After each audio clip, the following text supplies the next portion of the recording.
हा सत्संग संत रामपालजी महाराजांचा असून मराठी भाषिक भक्त समाजास सहज समजावे म्हणून हिंदी भाषेतून मराठी भाषेत रूपांतरित करण्यात आलेला आहे.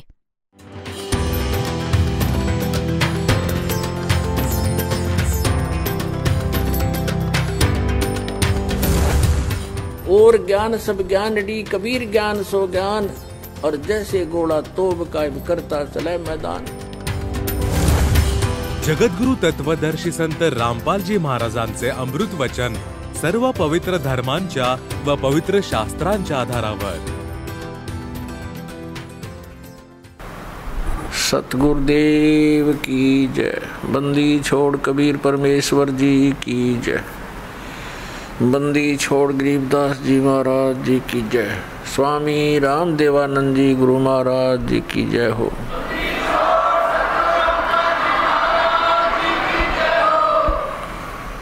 गरीब नमो नमो सतपुरुष को नमस्कार. गुरु की नहीं सुर नर मुनि जन साधुआं संतों सर्वस्ती नहीं. सतगुरु साहेब संत सब डंडो तुम प्रणाम. आगे पीछे मत हुए तिनको जा कुर्बान. नराकार निर्विषम काल जाल भयवंजनम निर्लेपम निज निर्गुणम अकल अनुबेशुंदनम. सोहम सुरति समाप्तम सकल समाना निर्तलय उज्ज्वल हिरंबर हरदमम बेपरवा अथाह है. वार पार नहीं मध्यतम. गरीब जो सुमर सिद्ध होई गणनायक गलता ना करो अनुग्रह सोई पारस पद परवाना. आदि गणेश मनाऊं गणनायक देवन देवा. चरण कमल लो लाऊं आदंत करूं सेवा. परम शक्ति संगीतम रिद्धि सिद्धि दाता सोई. अवगत गुण अतीतम सतपुरुष निर्मोही. जगदम्बा जगदीशम मंगल रूप मुरारी. तन मन अर्पों शीसम भक्ति मुक्ति भंडारी. सुर नर मुनि जन ध्यावे ब्रह्मा विष्णु महेशा. शेष शेष मुख गावे पूजे आदि गणेशा.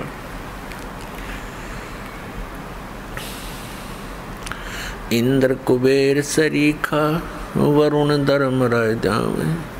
समर्थ जीवन जी का मन इच्छा फल पावे. 33 कोटि अधारा दावे शेष 88. उतरे भव जल पारा कट है यम की फांसी. 33 कोटि अधारा दावे शेष 88. उतरे भव जल पारा कट है यम की फांसी. सत सही कर जोरूं विनती करूं.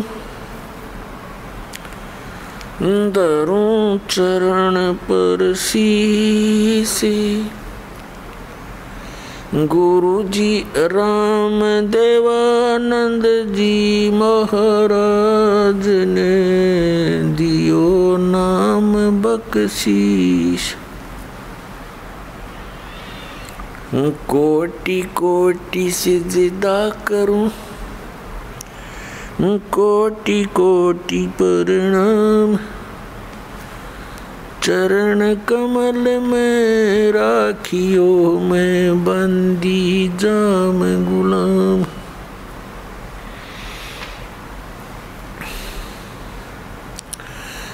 कुत्ता हूँ गुरुदेव का रामपाल दास का नाम. गले प्रेम की जेवड़ी जाके चोवा जाऊं मैं. तो करो तो बावड़ू. दूर दूर करो तो जाऊं.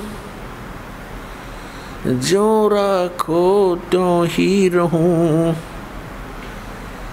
जो देवो सो खाऊं. जय इब के सतगुरु मिले, सब दुख आँखों रोए। चरणों ऊपर शीस धरूं, कहूँ जो कहनी हो। कबीर साईं मिलेंगे, पूछेंगे कुशलात। आदि अंत की सब कहूँ, अपने दिल की बात। गुरु जी तुम ना भूलियो, चाहे लाख लोग मिल जाए। हम जैसे तुमको बहुत हैं, तुम जैसे हमको नहीं। तुम्हारे विसारे क्या बने, मैं किसकी शरण में जाऊं। शिव विरंच मुनि नारद, तिनके हृदय न समाऊं। परमपिता परमात्मा पूर्ण ब्रह्म, साऱ्या सृष्टीचे रचनहार कबीर परमेश्वरजी यांच्या असीम कृपेने पुण्यात्म्यांनो, तुम्हाला हा सत्संग ऐकण्याची सुसंधी प्राप्त झाली आहे. सत्संगात खूपच पुण्यकर्मी प्राणी येतात, जे युगानुयुगे परमात्मा प्राप्तीचा प्रयत्न करत आलेले आहेत. साधुओं से ती मस्करी और चोरों नाल खुशहाल, ये मल अखाड़ा जीतेंगे, युगों युगों के माल. या परमात्म्याच्या आखाड्यात, परमात्मा प्राप्तीच्या आखाड्यात, अर्थात या प्लेग्राऊंडमध्ये, खेळाच्या मैदानात तेच विजयी होतील जे मागच्या जन्मजन्मांतरीपासून परमात्म्याची एक्झरसाइज करत आले आहेत आणि भक्तिधन संग्रहित करून त्यांच्या आत परमात्म्याचा आत्मा शिल्लक आहे. परमात्म्याच्या प्राप्तीसाठी आपणास कुठल्या आधाराची आवश्यकता आहे? त्यासाठी आपल्याला सर्वात आधी हा विश्वास असायला हवा की जी साधना आपण करत आहोत ती मोक्षप्राप्तीची आहे. पुण्यात्म्यांनो, परमात्म्याने स्वतः येऊन ज्ञान दिले आहे की जग सारा रोगिया रे, जिन सतगुरु वैद न जाण्या, जग सारा रोगिया रे. भाई, जन्म मरण का रोग लगा है, तृष्णा बडरी खांसी. जन्म मरण का रोग लगा है, तृष्णा बडरी खांसी. आवागमन की डोर गले में, पड़ी काल की फांसी. जग सारा रोगिया रे, जिन सतगुरु वैद न जाण्या, जग सारा रोगिया रे. जग सारा रोगिया रे, जिन सतगुरु वैद न जाण्या, जग सारा रोगिया रे. भाई, देखा देखी गुरु से बन गे, किया न तत्व विचारा.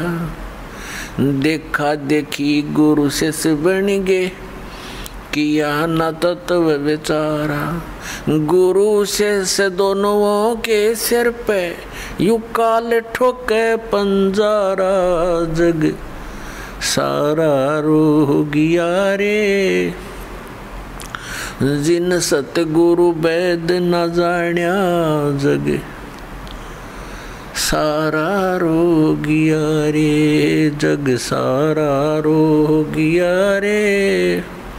जिन सतगुरु वैद न जाण्या जग सारा रोगिया रे। भाई जन्म मरण का रोग लगा है या तृष्णा बडरी खासी। जन्म मरण का रोग लगा है या तृष्णा बडरी खासी।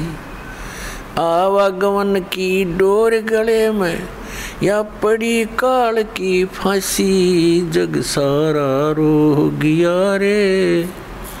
जिन सतगुरु वैद न जाण्या जग सारा रोगिया रे। भाई साचा सतगुरु कोई ना पूजे इन झूठों जगपतियासी। सच्चा सतगुरु कोई ना पूजे इन झूठों जगपतियासी। अंधे की वहाँ गही अंधे ने ये मार्ग कौन बतासी। जग सारा रोगिया रे। जिन सतगुरु वैद न जाण्या जग सारा रोगिया रे। जग सारा रोगिया रे। जिन सतगुरु वैद न जाण्या जग सारा रोगिया रे।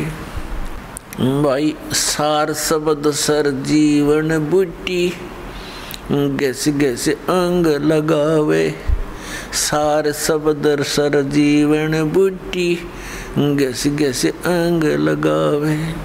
कहें कबीर तुम सत कर मानो ये जन्म मरण मिट जावे। जग सारा रोगिया रे। जिन सतगुरु वैद न जाण्या जग सारा रोगिया रे। जग सारा रोगिया रे। जिन सतगुरु वैद न जाण्या जग सारा रोगिया रे।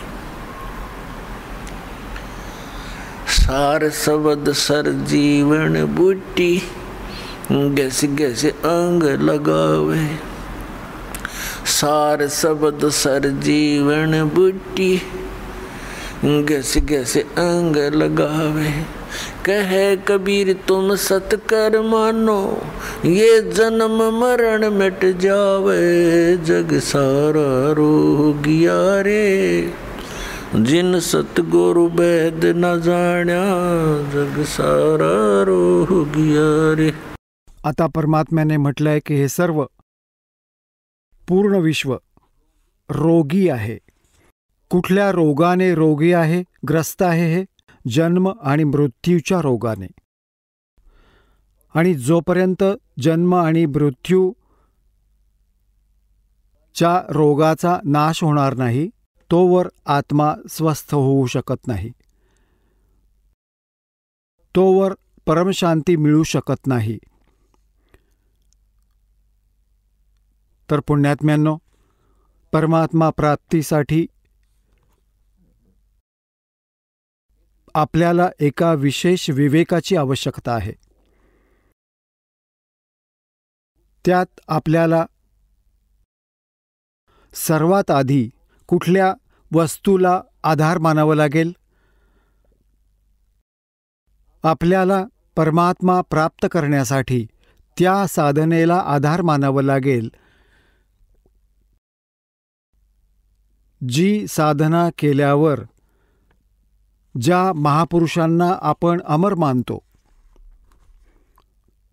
की जे संत, जे महापुरुष मुक्त झाले आहेत, त्यांनी कोणती साधना केली, कोणती भक्ती केली आणि त्यांनी कोणाला परमात्मा म्हटलं, मग तर गोष्ट सर्व संशय संपून जातो, गोष्ट समाप्त होते. आपल्या आत ज्या शंका होत्या त्या नष्ट होतील. त्याबरोबर त्या महापुरुषांनी ज्या साधना केल्या आणि ते मुक्त झाले, त्याबरोबर मग त्यांचा काही संकेत, काही विवरण आपल्या सद्ग्रंथातही विद्यमान आहे, तरी देखील आपण ते समर्थन आहे असं मानू. जसं की आज सकाळच्या सत्संगात आपल्याला सांगितलं होतं, 5ही वेद आहेत. हे प्रमाणित ग्रंथ आहेत. ऋग्वेद, सामवेद, यजुर्वेद, अथर्ववेद हे तर वेल नोन आहेत.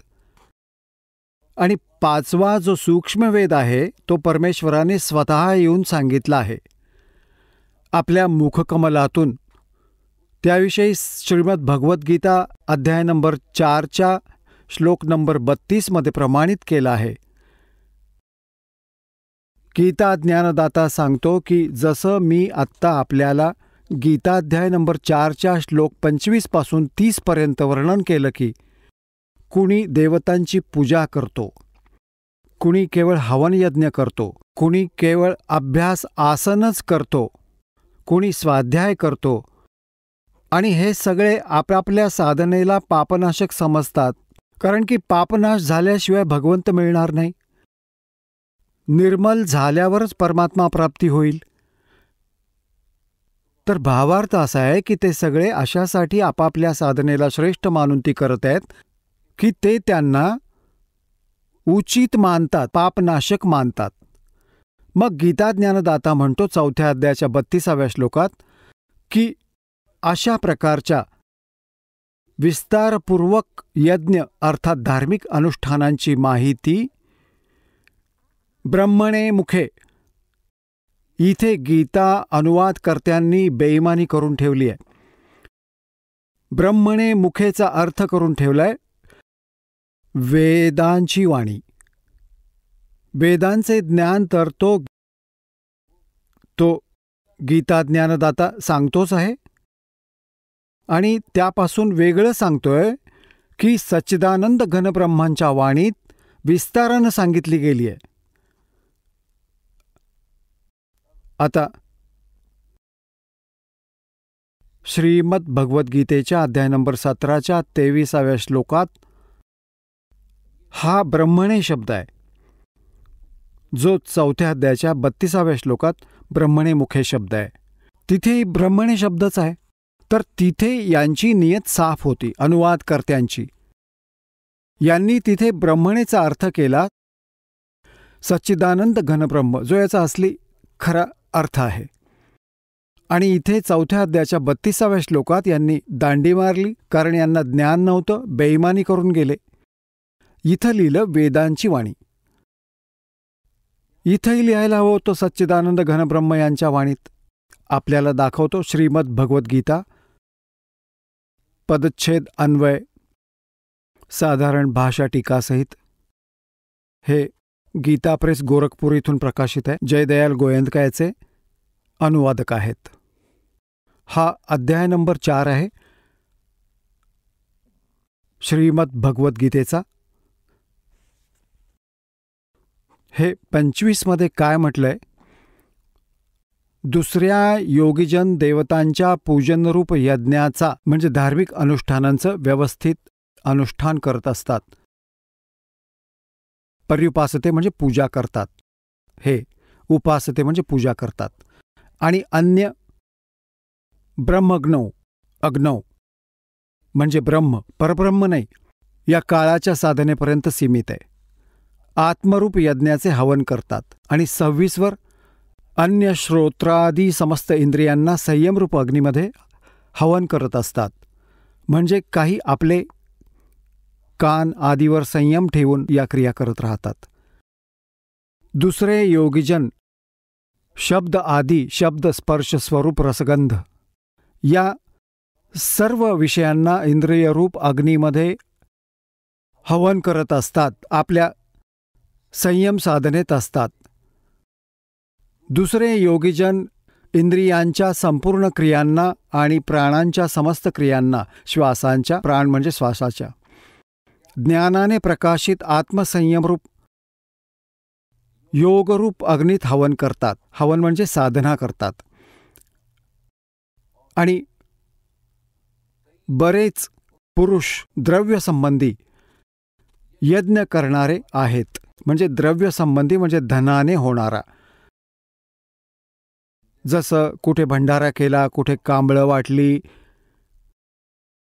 आणि कुठे एखादी धर्मशाळा बांधली, कुठे मंदिर बांधलं, अशा प्रकारे कुठं भंडारे केले, अशा प्रकारे म्हणतात. काही अशा प्रकारची साधना करून संतुष्ट आहेत की आम्ही बरंच काही केलं. द्रव्यसंबंधी यज्ञ म्हणजे धनाने होणारे, करणारे. कितीतरी तपस्या रूपी करतात. काही तपस्याच करतात, अनुष्ठान करतात तपस्यांचं. दुसरे योग करतात.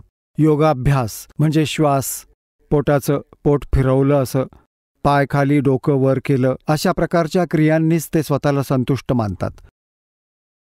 आणि काही अहिंसावादी तीक्ष्ण व्रतांनी युक्त यत्नशील पुरुष,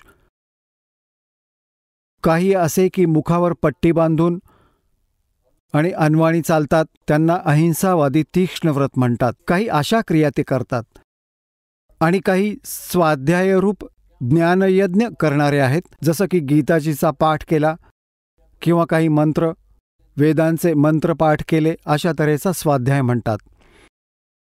आता 29-30 वर काय म्हटले की दुसरे किती योगीजन अपान वायूमध्ये प्राणवायूचे हवन करतात. म्हणजे आपल्या आतीलच 5 प्राणांनीच संयम करत राहतात. प्राणवायूला अपान वायूमध्ये, अन्य कितीतरी नियमित आहार करणारे म्हणजे सीमित आहार, एक वेळ खाल्लं, थोडंसं खाल्लं, त्यावर संयम ठेवणारे. काही प्राणायाम करत राहतात. प्राण आणि अपान गती रोखून प्राणाला श्वास छोटा मग मोठा श्वास घेणं सोडणं याच चक्रात असतात. प्राणात हवन करतात. हे सर्व साधक यज्ञाद्वारा पापांचा नाश करणारे आणि यज्ञाला जाणणारे आहेत. याचा वास्तविक अर्थ हा आहे की हे सर्व आपापल्या साधनांना पापनाशक मानतात. जर हेही यांना कळलं की या साधना पापनाशक नाहीत तर लगेच त्याग करतील ते. जर हेच सत्य असते, फायनल असते, तर 4थ्या अध्यायाच्या 32व्या श्लोकात गीता ज्ञानदाता असं म्हणाले नसते की आणखी विस्तारानं तिथं लिहिली आहे. आता आणखी विस्तार काय राहिला? जे काही म्हणायचंय ते या विस्तारानं यात लिहिलंय, सांगून ठेवलंय. आता पहा, अध्याय नंबर 4च्या श्लोक नंबर 32 मध्ये म्हटलंय, यात एक शब्द आहे, एवं बहुविध यज्ञः विततः ब्रह्मणमुखे. हा ब्रह्मणे शब्द आहे इथे 4थ्या अध्यायाच्या 32व्या श्लोकात. कर्मजान विधितान सर्वान एवं ज्ञात्वा विमोक्षसे. आता काय सांगतात? आता ब्रह्मणे मुखेचा जो अर्थ आहे, ब्रह्मणे मुखे आपल्याला पाहायचा आहे. यांनी अनुवाद चुकीचा केलाय. एवं म्हणजे या प्रकारे. खूप प्रकारचे यज्ञ म्हणजे धार्मिक अनुष्ठान, यांनी वेदांची वाणी असं केलंय. हे चुकीचं केलंय. ब्रह्मणे मुखेचा अर्थ लिहायचा होता सच्चिदानंद घनब्रह्मांच्या वाणीमध्ये विस्तारानं सांगितलंय. त्या सर्वांना तू कर्मजान म्हणजे कर्मांनी, शारीरिक क्रियांनी संपन्न होणारा जाण. नाम उठत नाम बैठत नाम सोत जागवे, नाम खाते नाम पिते नाम शेती जागवे लागवे. ही क्रिया आहे त्यात. विधी ताण, विधी जाण, त्यांना जाण. अशा प्रकारे तत्वाने जाणून त्याच्या अनुष्ठानद्वारा तू कर्मबंधनातून सर्वथा मुक्त होऊन जाशील. आता हे पाहायचं आहे आपल्याला. हे चुकीचं केलं, यांनी बेईमानी करून ठेवली आहे. इथे लिहायला हवं होतं सच्चिदानंद घनब्रह्म यांच्या वाणीने. आता आपल्याला दाखवतो. सर्व यातच श्रीमद भगवद्गीता अध्याय नंबर 17च्या श्लोक नंबर 23 मध्ये यामध्ये आहे, ओम तत्सत इति निर्देश है ब्रह्मण तिर्विध समर्थ. ब्राह्मणा तेन वेदाच यगा जय विहिता पुरा. ओम ओम तत् तत् सत सत. इति म्हणजे हे. त्रिविधः म्हणजे 3 प्रकारचे.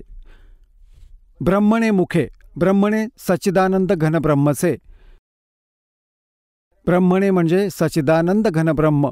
हा इथे अगदी बरोबर यांनी अनुवाद केलाय. त्याचं नाव सांगितलं आहे. आता पुण्यात्म्यांनो, इथे गीतेच्या अध्याय नंबर 17च्या श्लोक नंबर 23मध्ये एकतर ही कॉन्सेप्ट क्लिअर झाली की गीता ज्ञानदात्यापेक्षा हे सच्चिदानंद घनब्रह्म कुणी वेगळे आहेत, सुप्रीम पॉवर, स्मृत शक्ती. आणि त्याचं मंत्र आहे ओम तत् सत. हे 3 मंत्रांचे आहे. तर एकतर आमच्या पवित्र गीतेतून आम्हाला हे कळलं की ती कोणती साधना करायची आहे, ते कोणते मंत्र आहेत ज्याचा जप केल्यावर मोक्षप्राप्ती होते. आणि दुसरं, आपण त्या महापुरुषांकडून पुरावा घेऊ ज्यांना आपण मुक्त मानतो आणि ज्यांचा हा अन्य संत पंथ, त्या महापुरुषांचाही पुरावा घेऊ की ते पार होऊन ते महापुरुषांची वाणीही घेतात. तर त्यांनीही कोणते मंत्र जप केले, मग हा सगळा रस्ता साफ होऊन जाईल, शंका समाप्त होऊन जाईल. शंका समाप्त झाली, भगवान मिळाले, मग तर क्रिया करणं बाकी राहिलं. आणि ती क्रिया इतकी सोपी आहे. चालता फिरता उठता बसता देवाचं कधीही कितीही भजन करा, काम करता करता आणि अंतिम श्वासापर्यंत साधना करायची आहे. भगवान बरोबर घेऊन जातील तुम्हाला सतलोकात. आता पहा, आता आपण पुन्हा आलो अध्याय नंबर 4च्या श्लोक नंबर 32वर. आता यात आहे या प्रकारे खूप प्रकारच्या यज्ञ म्हणजे धार्मिक अनुष्ठानाची माहिती. ब्रह्मणे मुखे इथे लिहिलं आहे ते सच्चिदानंद घनब्रह्मच्या वाणीमध्ये विस्तारानं सांगितलं आहे. या सर्वांना तू कर्मजान म्हणजे शारीरिक क्रियांद्वारा संपन्न होणारे जाण. अशा प्रकारे तत्वाने जाणून त्यांच्या अनुष्ठानद्वारा तू कर्मबंधनातून सर्वथा मुक्त होऊन जाशील. या गीताध्याय नंबर 4च्या श्लोक नंबर 32चा सारांश आहे की गीता ज्ञानदाता सांगतोय की एक सच्चिदानंद घनब्रह्मच्या वाणीमध्ये जे त्या सच्चिदानंद घनब्रह्मने म्हणजे परमक्षर ब्रह्मने पूर्ण परमात्म्याने येऊन आपल्या मुखकमलातून जे ज्ञान दिले आहे, ती वाणी मुखे म्हणजे मुखकमलातून उच्चारित वाणीमध्ये, मुखातून बोलल्या गेलेल्या त्या ज्ञानामध्ये त्या विस्ताराने सांगितलं आहे. आणि ते जाणल्यानंतर मग पूर्ण रूपाने सर्व प्रकारे तू सर्व कर्मातून मुक्त होऊन जाशील. आता पुण्यात्म्यांनो, हे तत्वज्ञान आहे, जी सच्चिदानंद घनब्रह्मची वाणी आहे. हा सूक्ष्मवेद आहे, 5वा वेद आहे. आणि ज्या विषयाबाबत गीता ज्ञानदाता अनभिज्ञ आहे म्हणतात, त्याला त्या माहितीसाठी त्याचा प्रतिनिधी सच्चिदानंद घनब्रह्मचा जो दास असेल, त्याच्याशी परिचित जो संत असेल, तो सांगेल. त्यासाठी 4थ्या अध्यायाच्या 34व्या श्लोकात सांगितलंय की त्या तत्वज्ञानाला जो सच्चिदानंद घनब्रह्मच्या वाणीत आहे, ज्याला परमात्म्याने सच्चिदानंद घनब्रह्मने परमअक्षराने सत्पुरुषाने स्वयं येऊन सांगितले आहे, ते तत्वज्ञान आहे.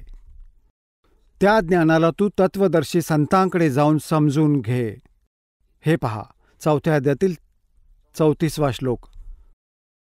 ते ज्ञान जे सच्चिदानंद घनब्रह्मने स्वयं येऊन सांगितले आहे, त्या ज्ञानास तत्वज्ञानास तू तत्वदर्शी ज्ञानियांकडे जाऊन समजून घे. त्यांना व्यवस्थित दंडवत प्रणाम केल्याने, त्यांची सेवा केल्याने आणि कपट सोडून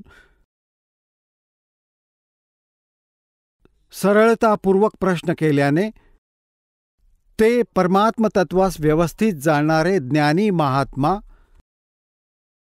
तुला त्या तत्वज्ञानाचा उपदेश करतील. आहा, आता पुण्यात्म्यांनो किती कॉन्सेप्ट क्लिअर केली.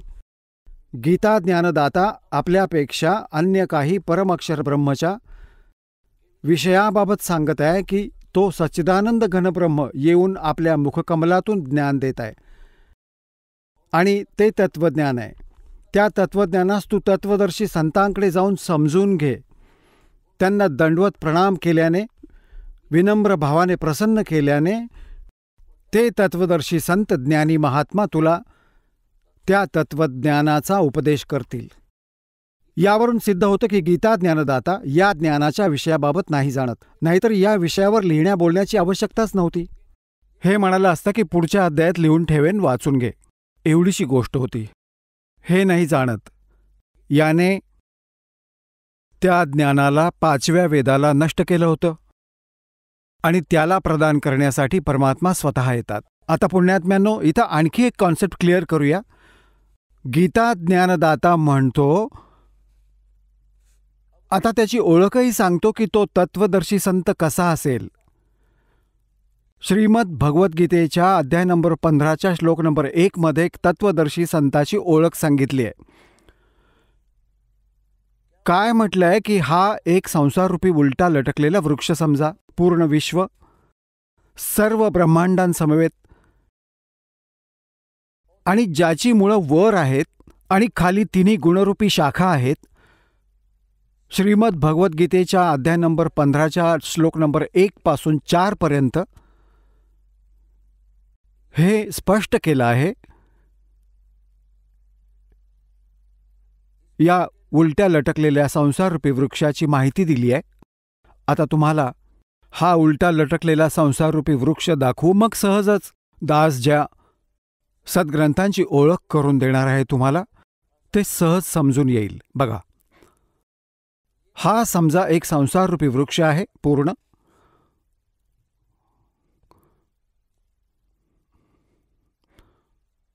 ऊर्ध्वमूलम अधशाखम. बघा, श्रीमद भगवद्गीता अध्याय नंबर 15चा हा 15 अध्याय आहे. 15वा अध्याय. 15वा अध्याय हा याचा पहिला श्लोक आहे. यात म्हटलंय की अधशाखम अश्वत्थम प्राहु अव्यम छंदासी यस्य पर्णानि ये तम वेद स वेदवित्. ऊर्ध्वमूलम याचा अर्थ आहे की वर मूळ आणि खाली शाखा. अध म्हणजे खाली असतात. हे भ्रमित आहे, यांनी चुकीचं केलंय. अधम म्हणजे ब्रह्म रूप मुख्य शाखावाले नाही. हे दुसऱ्या अध्यायात 15व्या अध्यायाच्या दुसऱ्या श्लोकात 2 वेळा अध आहे. अध अध. त्याचा अनुवाद त्यांनी पुढच्या पृष्ठावर केला आहे. अध म्हणजे खाली. अध म्हणजे खाली. अध म्हणजे खाली. ऊर्ध्व म्हणजे वर. अध म्हणजे खाली. अध म्हणजे खाली. तर आपण इथे शुद्ध करून घेऊ. यांनी गडबड केली आहे थोडीशी. अशी बेईमानी करून यांच्या लक्षात आली नाही. आता आपण पुन्हा 15व्या अध्यायाच्या प्रथम मंत्रावर पुन्हा आलो. ऊर्ध्वमूलम वरती मुळं आणि अधशाखम खाली शाखा असणारा. अश्वत्थम प्राहु अव्यम हा संसाररूपी पिंपळाचा अविनाशी वृक्ष म्हटलंय. छंदांसी यस्य पर्णानी. याची जी पानं इत्यादी आहेत, याचे छंद आहेत, विभाग आहेत, पार्ट आहेत. य तमवेद या सर्व भागांना जे जाणतात, तम त्या अज्ञात अंधकारात लपलेल्या त्या सर्व विभागांना जाणतो. स वेदवित तो वेदांचे तात्पर्य जाणणारा आहे, अर्थात तो तत्वदर्शी संत आहे. हे पहा, आदी पुरुष परमेश्वर रूप मूळ असणारे. या सांगण्यातील भाव आहे की वर जी ही मुळं आहेत, ही वर जी मुळं आहेत, ही तर समजा ऊर्ध्वमूलम, तर आदी पुरुष परमेश्वर म्हणजे परमअक्षर ब्रह्म.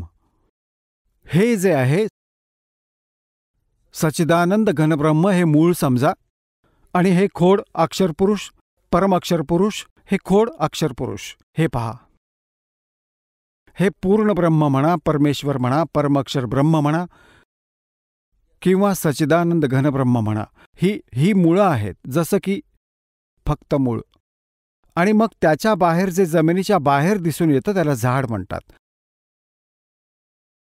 गीता ज्ञानदात्याने केवळ इतकंच म्हटलं आहे की ऊर्ध्वमूलम, वर मुळे, वर मूळ आणि खाली शाखा असणारा हा संसाररूपी पिंपळाचा वृक्ष आहे. आणि जे संत याचे सगळे छंद म्हणजे विभाग जाणतो, स वेदवित, तो तत्वदर्शी संत आहे. परमेश्वर कबीरजींनी 600 वर्ष आधी येऊन सांगितलं होतं. तत्वदर्शी संताची भूमिका सांगितली होती आपल्या सच्चिदानंद घनब्रह्मच्या वाणीने, आपल्या मुखकमलातून बोलून. तो अशीच लीला करतो, वेदही पुरावा देतात. साधारण 600 वर्षांपूर्वी परमात्म्याने सांगितलं होतं की अक्षरपुरुष एक झाड आहे. हे जमिनीच्या बाहेर दिसून येते, त्याला वृक्ष म्हणतात. अक्षरपुरुष एक वृक्ष आहे आणि क्षरपुरुष त्याची फांदी, ज्याला निरंजनही म्हटलं आहे, ज्योत निरंजन. आणि तिन्ही देव, रजगुण ब्रह्मा, सद्गुण विष्णू, तमगुण शिवजी, तिन्ही देव हे शाखा आहेत आणि पर्णरूपी संसार.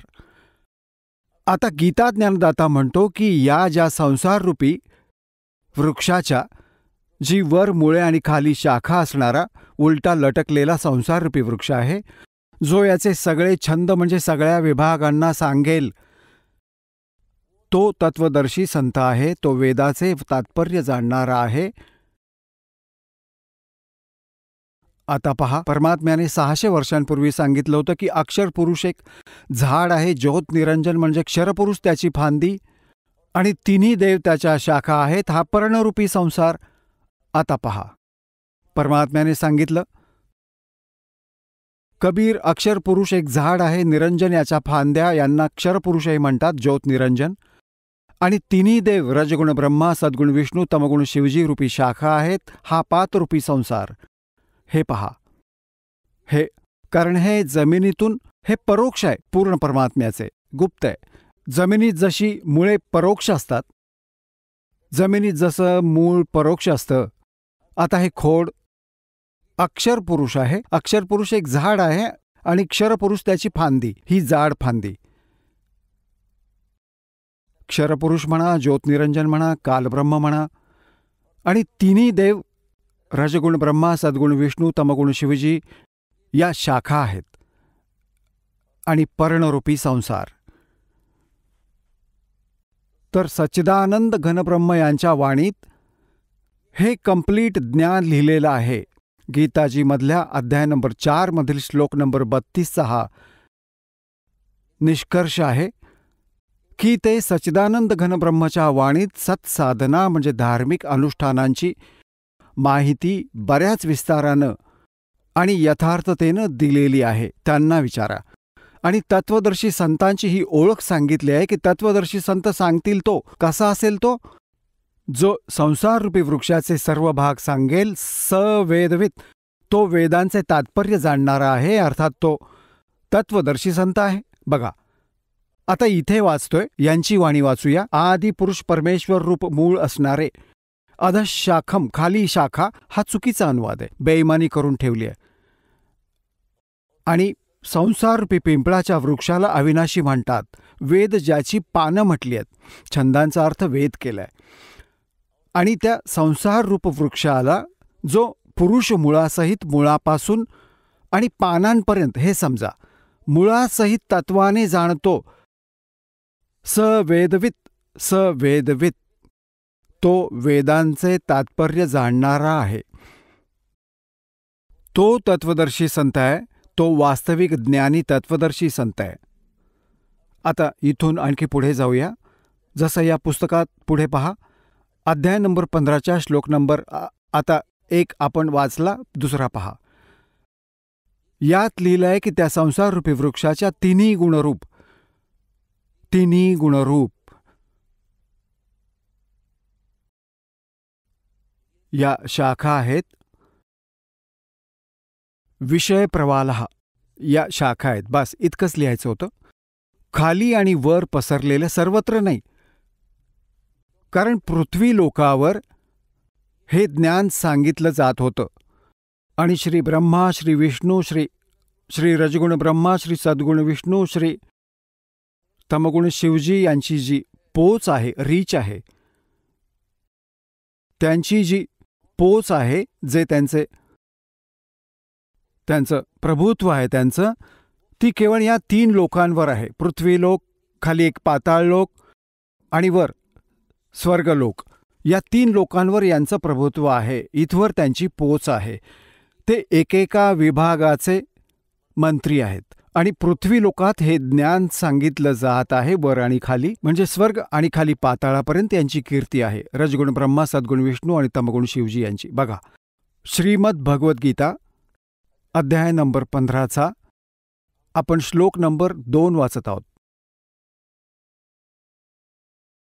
त्या संसार वृक्षाच्या 3 गुणरूपू शाखा. ये है अध्याय से ऊर्ध्वम प्रसरता तस्य शाखा गुण प्रवर्धा. आता इथे 3 गुणरूप जलाने वाढलेल्या शाखा आहेत, नाही आहेत. या आहेत विषय प्रवाहाला शाखा, विषय विकाराच्या शाखा आहेत असं समजा. यांनी चुकीचं करून ठेवलंय. खाली आणि वर, सर्वत्र नाही, खाली आणि वर पसरल्या आहेत. आणि मनुष्य लोकात, इथे पृथ्वी लोकात कर्मांच्या अनुसार बांधणारी, म्हणजे कर्मांच्या अनुसार आपल्याला सुनियोजित ठेवणारी मुख्य कारण आहे. मुलानी म्हणजे मूळ आहे, ती मुख्य कारण आहे. खाली आणि वर, सर्व लोकात नव्हे, केवळ वर आणि खाली पसरल्यात. इथे एक शब्द आला आहे, 3 गुणरूपी शाखा, 3 गुणरूप शाखा. आता रजगुण ब्रह्मा आहे, सद्गुण विष्णू, तमगुण शिवजी, ही कॉन्सेप्ट क्लिअर करायला हवी. एक तर अगदी साधं असं बघा तुम्ही, रजगुण ब्रह्मा आहे, हेच 3 गुण आहेत, याच 3 देवता. याच पुराणांमध्ये बघा, हे गीता प्रेस गोरखपूर इथून प्रकाशित आहे, मार्कंडेय पुराण.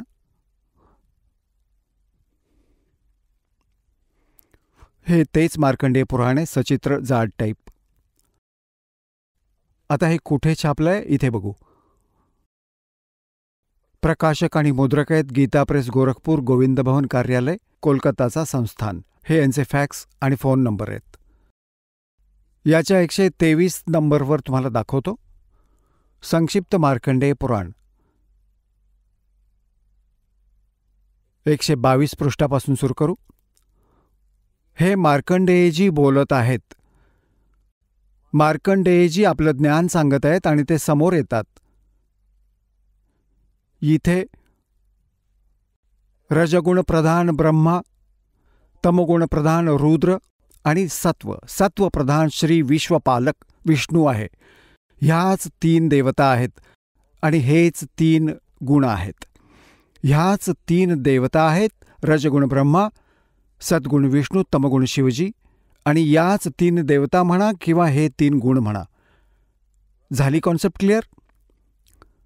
तसं तर बुद्धिवंतास म्हणतात की संकेत पुरेसा असतो, पण तरीही खूप खोलवर मुळं आहेत या अज्ञानाची आपल्यात. आणखी एक प्रमाण देत आहे बघा. हे आहे श्रीमद देवी भागवत हिंदी टीकासहित भाग 1. हे कुठून प्रकाशित आहे? हे आहे अथ देवी भागवतम सभाषा टीकम समहात्म्यम, खेमदास श्रीकृष्णदास प्रकाशन, मुंबई 4. आता इथे पहा, यात संस्कृतही बरोबर दिलं आहे, फारच कमाल यात. हे आहे अथ श्रीमद देवी भागवते भाषा टीकायुक्ते तृतीय स्कंदः प्रारंभ्यते. 3रा स्कंद प्रारंभ झाला आहे आता यांच्या 11व्या पृष्ठावर. 3ऱ्या स्कंदातील 11व्या पृष्ठावर आता आपण आलो आहोत. 5वा अध्याय आहे हा. 5व्या अध्यायाचा 8वा श्लोक आहे. 7वा समाप्त झाला, 8वा वाचूया. भगवान शंकर म्हणतात, हे माते, जर तुम्ही आमच्यावर सतत दयायुक्त असाल तर आम्हाला तमोगुणाने कशा प्रकारे प्रदान केलं आहे? ब्रह्मा रजोगुण आणि हरी सत्वगुण युक्त केले. का युक्त केले आहे? आता आपण इथे हिंदीही वाचणार आहोत. हिंदी आपण वाचलं, आता संस्कृत वाचूया. हा 7वा श्लोक समाप्त झाला, 8वा प्रारंभ झाला. यदि दयार्द्रमना न सदांबिके कथमहम, कशाप्रकारे मी विहितश्च बनवलं, उत्पन्न केलं तमोगुण, आणि कमलजश्च आणि कमळातून उत्पन्न झालेल्या ब्रह्माला, रजोगुण संभवः त्याला रजोगुण बनवलं, सुविहितः किमु सत्वगुणो हरिः, आणि विष्णूजींना तुम्ही सत्वगुणाचं का बनवलं, युक्त का केलं. इति सिद्धम रजगुण ब्रह्मा सद्गुण विष्णू तमगुण शिवजी. आता आपण येऊ त्या पवित्र सद्ग्रंथ आपल्या श्रीमद भगवद्गीतेच्या आणि श्लोक नंबर 2 15व्या अध्यायाचा दुसरा. अध्याय नंबर 15चा मंत्र नंबर 1 तर आपण वाचला की वरती मूळ खाली शाखा असा हा संसार रूपी पिंपळाचा अविनाशी वृक्ष सांगितलाय. आणि छंदांसी यस्य पर्णानी त्याचे सगळे भाग पानं आदी भाग आहेत. यह तमवेद जो त्याला जाणतो स वेदवित, हे सगळं आपण वाचलंय. आदिपुरुष परमेश्वर तर समजा त्याचं मूळ आहे परमाक्षर ब्रह्म, आणि अध म्हणजे खाली हा चुकीचा अनुवाद आहे. आता हे संसाररूपी पिंपळाच्या वृक्ष ज्याला अविनाशी म्हणतात, वेद ज्याची पानं म्हटली आहेत, आता जो याला जाणतो मुळापासून खालपर्यंत सवेदवित तो तत्वदर्शी संत आहे, वेदांचे तत्व जाणणारा. आता दुसऱ्यामध्ये म्हटलंय की त्या संसार वृक्षाची तिन्ही गुणरूप रजगुण ब्रह्मा सद्गुण विष्णू तमगुण शिवजी, त्या विषय वासनारूपी शाखा समजा, आणि त्या खाली आणि वर पसरल्या आहेत, सर्वत्र नव्हे. हे मनुष्य लोकात कर्मानुसारही आपल्याला सुनियोजित ठेवतात, जसं ज्याचं कर्म आहे तसंच देत राहतात. हे इथं आहे, आपल्याला बांधून ठेवतात, बांधणारे असतात, आणि खाली आणि वर पसरल्या आहेत, सर्व लोकात नव्हे. आता तिसऱ्यात म्हटलंय या संसाराचे स्वरूप जसं सांगितलं आहे तसं या विचार काळात नाही प्राप्त होत. गीता ज्ञानदाता म्हणतो की जे मी तुला आता गीतेचं ज्ञान तुझ्या माझ्या विचार काळात डिस्कशनमध्ये, गीतेच्या ज्ञानाच्या चर्चेत या संसाररूपी वृक्षाचे जसे स्वरूप सांगितले आहे तसं या विचार काळात म्हणजे तुझ्या आणि माझ्या गीतेबाबतच्या डिस्कशनमध्ये मी नाही सांगू शकत, कारण याचे या विचार काळात नाही मिळत, कारण ना याचा आदी आहे आणि ना याचा अंत आहे, की मला याचं काही ज्ञान नाही.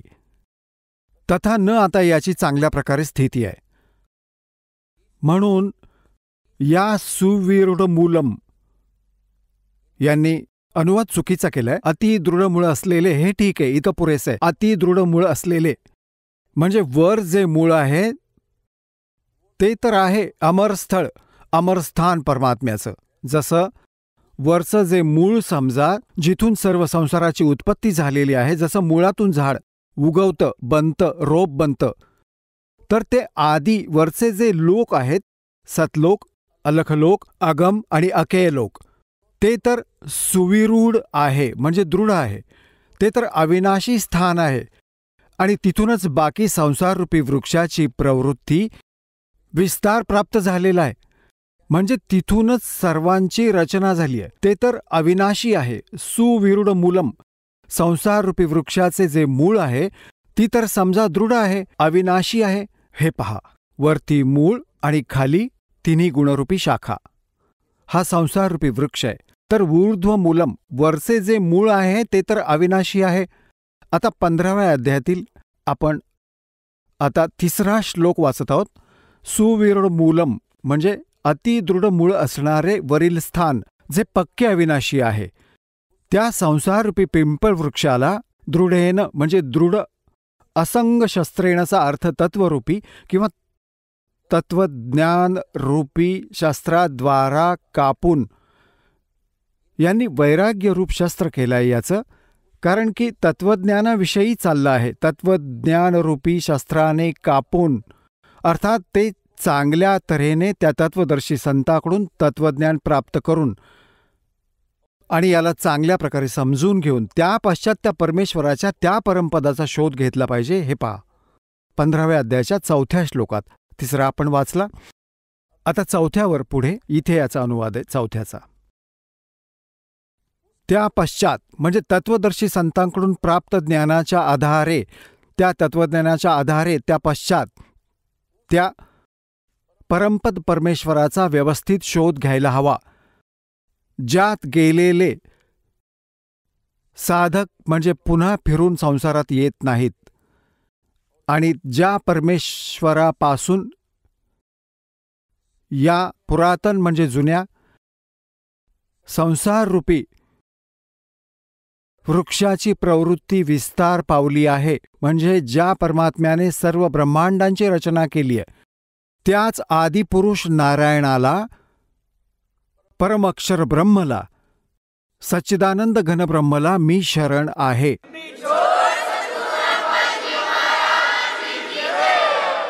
चला आता आपण त्या श्रद्धाळूंचे अनुभव जाणून घेऊया ज्यांनी जगद्गुरु तत्वदर्शी संत रामपालजी महाराज यांच्याकडून दीक्षा प्राप्त केलेली आहे, तसेच त्यांच्याद्वारे सांगितलेल्या भक्ती मार्गावर चालत आहेत. नमस्कार सतसाहेब. आपलं नाव? अरुणा चंद्रकांत हिंगमिरे. आपण कुठून आलात? नळदुर्ग, सोलापूर. आपला व्यवसाय काय आहे? घरगुती काम. संत रामपालजी महाराजांची गुरुदीक्षा आपण कधी घेतली? 23/9/2018. संत रामपालजी महाराजांच्या शरणात येण्या अगोदर आपण व आपला परिवार कोणती भक्तिविधी करत होतात? महादेवाची भक्ती करत होते, शंकराची, सगळे ते पूजापाठ सगळे करत होते. आमचे तिथं मंदिर बांधलेलं होतं, आम्हाला पुजारी म्हणून ठेवलेलं होतं. तर आमचे आई वडील सगळे पूजा करत होते तिथं. मग त्याच्यानंतर मी सातारकर बाबांना गुरु केला. तर 18-19 वर्षे मी गुरु केला त्यांना. त्याच्यानंतर मग मी इथं पुण्यात आले राहायला. बाबा महाराज सातारकर यांनी आपल्याला कोणती भक्ती साधना दिली होती? रामकृष्ण हरी मंत्र जाप दिला होता. ते पेटी वाजवत होते, टाळ वाजवत होते, अभंग गवळणी म्हणायची मी. आमचे सगळं ग्रुप होता भजनाचा, भजन मंडळी, आणि भजन करत होतो आम्ही. जसं आपण सांगत आहात की आपण अगदी सुरुवातीपासूनच भक्तिमार्गात होतात आणि महाराष्ट्रामध्ये जी प्रचलित भक्तिविधी आहे ती भक्तिविधी आपण करतच होतात. त्याचप्रमाणे आपण बाबा महाराज सातारकर यांना गुरु धारण केले होते आणि एक गुरु असताना आपण अन्य गुरु संत रामपालजी महाराजांच्या शरणात का गेलात? का तर सद्भक्ती इतकी छान आहे ती संत रामपालजी महाराजांची की ती सांगू शकत नाहीत आम्ही. इतकी सद्भक्ती आहे ती. आमची मुलगी 4-5 वर्षे तिकडं जुटली होती, तर तिनं मला म्हणली की आई सत्संग ऐकायला चल, ही भक्ती सोडून दे. मी म्हणले नको, ही भक्ती मला पाहिजे, ती भक्ती नाही, तू वेगळीच भक्ती करते तू. तर ती म्हणली नाही चल तू एकदा सत्संग ऐकायला. मी तंबाखू खात होते, मी मटण खात होते, सगळं करत होते मी. पण पोरगी म्हणली आई तुझं सगळं सुटून तू सत्संग ऐक एकदा आणि मग तुझ्या मनावर तू करायचं का नाही करायचं.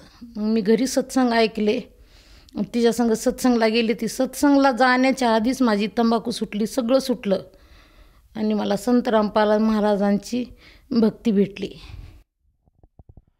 जसं तुम्ही सांगत आहात की आपली जी मुलगी आहे तिने आपल्याला आग्रह केला आणि संत रामपालजी महाराजांच्या सत्संगामध्ये आपण गेलात आणि तेथून आपल्याला संत रामपालजी महाराजांचा मार्ग कळाला आणि आपण संत रामपालजी महाराजांच्या शरणात आलात. तर या भक्तिविधीमुळे संत रामपालजी महाराजांनी जे काय आपल्याला भक्तिविधी दिली त्या भक्तिविधीमुळे आपल्याला आपल्या जीवनामध्ये काय बदल आढळलेत? बदल तर पहिलं तर मोक्षप्राप्तीचा मंत्र भेटला. ती सद्भक्ती करण्यासाठी मी कुठं कोणचे देवामध्ये फिरले, कुठं सगळ्यात फिरले, पण मला सद्भक्ती कळाली आणि माझी मुलगी म्हणली की आई ही मंत्र लई चांगली, तर तू एकदा बघ येऊन सिने, मग तुला कळन ती भक्ती काय करायची ती. तेव्हा मग माझ्या मुलीचं ऐकलं मी आणि मी तिथं गेले, सत्संग ऐकले आणि इतकं डोळ्यातून आसरू आले की म्हणलं ही खरी सद्भक्ती आहे. मी उगाच काहीतरी करत होते 18-20 वर्षे. जसं तुम्ही सांगत आहात की संत रामपालजी महाराजांचा सत्संग ऐकून आपला जो आत्मा हा गदगद झाला आणि आपल्या डोळ्यांमधून अश्रुधारा वाहू लागल्यात आणि आपण त्वरित संत रामपालजी महाराजांच्या शरणात गेलात.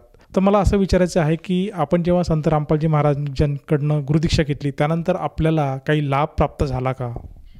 लाभ तर हार पावलागणिक लाभ देते परमात्मा, आणि लाभ त्यांच्यापासून ह्या काळाच्या दुनियात काय मागायचं आहे. जी एक काय वस्तू मागल तर ती समोर हजर होती आहे परमात्मा संत रामपालजी मोर. आणि संत रामपाल महाराजांची इतकी भक्ती निर्मळ आहे की त्यांच्या पुढं काही बी मागा तुम्ही, ती सगळं काही द्यायला तयार आहेत, फक्त सद्भक्ती करायची. तर या सद्भक्तीमुळे आपल्याला काय लाभ प्राप्त झाला? मला तर पहिला असं घाम येत होता, पहिली भक्ती करत होते तर घाम यायचा, मला चक्कर यायची आणि अटॅकचा झटका बी आला होता मला पहिलं. आणि त्याच्यानंतर 10 वर्ष अजून डॉक्टरांना सांगितलं होतं की तुम्हाला कधी बी झटके येतील 2 अजून.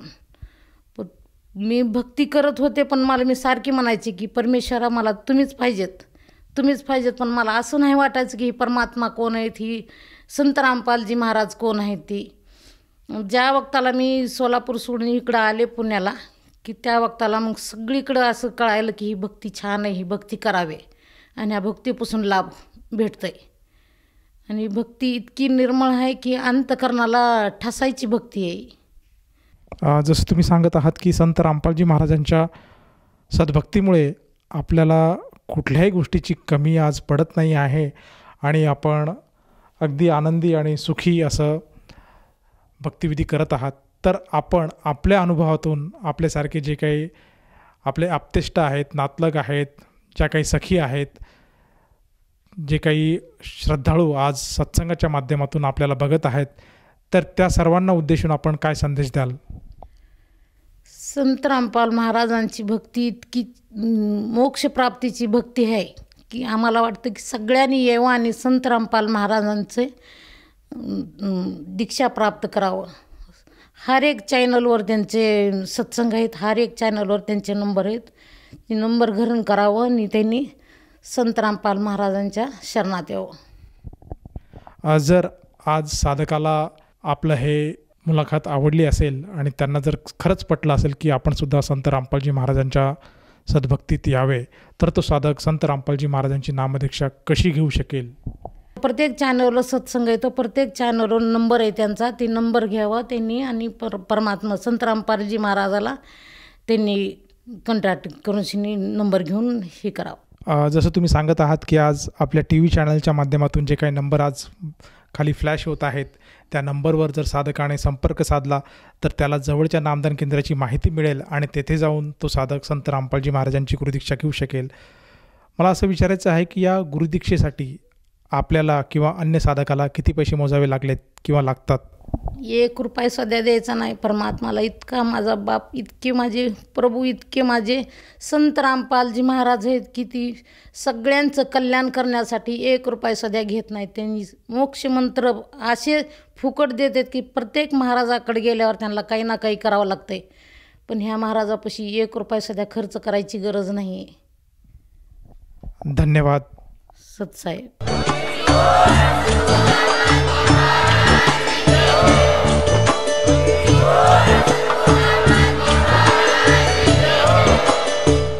आपण ऐकत होता जगद्गुरु तत्वदर्शी संत रामपालजी महाराज यांचे मंगल प्रवचन, ज्यांच्या शुभ आशीर्वादाने संपूर्ण विश्वामध्ये 500 पेक्षा जास्त नामदीक्षा केंद्र आहेत, जिथे निशुल्क नामदीक्षा दिली जाते.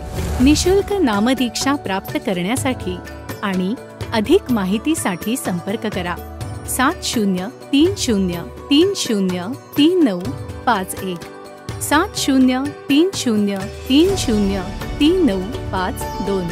अद्वितीय आध्यात्मिक ज्ञान वाचण्यासाठी, पाहण्यासाठी आणि ऐकण्यासाठी संत रामपालजी महाराज ॲप अवश्य डाउनलोड करा किंवा आमची वेबसाईट www.jagadgururampalji.org वर विजिट करा. आम्हाला सोशल मीडियावर फॉलो करा. सर्व पवित्र धर्मांच्या पवित्र शास्त्रांवर आधारित प्रमाणित अनमोल पुस्तक ज्ञानगंगा किंवा जगण्याचा मार्ग यापैकी कोणतेही एक पुस्तक निशुल्क मागवण्यासाठी आपण आम्हाला आपले पूर्ण नाव, पूर्ण पत्ता, पिनकोड आणि फोन नंबरसह लिहून 7030303951 किंवा 7030303952 या नंबरवर SMS करू शकता किंवा 7030303950 या नंबरवर व्हॉट्सअप देखील करू शकता.